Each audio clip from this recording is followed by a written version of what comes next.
আমি মিতালি চ্যাটার্জি। আজকে গঙ্গার ইলিশ রান্না করছি। বেগুন দিয়ে ঝোল করছি আজকে। কাঁচা মাছ, এই যে মাছ চাচ্ছি।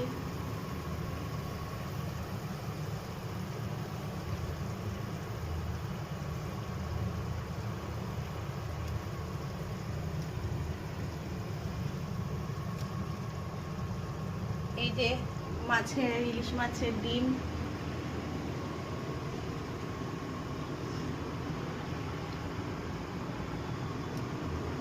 একটু ভাজা করব। ইলিশ মাছের তেল আর ইলিশ মাছের এই ডিমটা একটু ভাজা। এই যে ইলিশ মাছের মাথা। আচ্ছা, এইখানে আছে ইলিশ মাছ ভাপা হবে।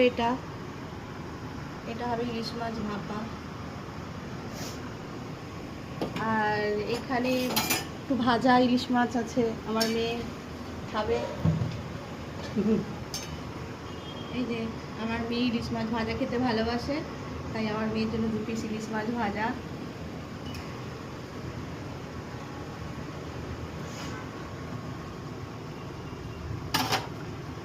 এবার মাছটাকে আমার একটু চাপা দিয়ে দেবো।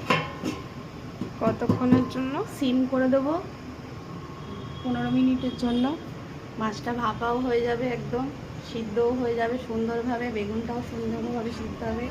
এই ঝোলটা খেতে দারুণ টেস্টি লাগে গরম গরম ভাতের সাথে। আর এখানে হবে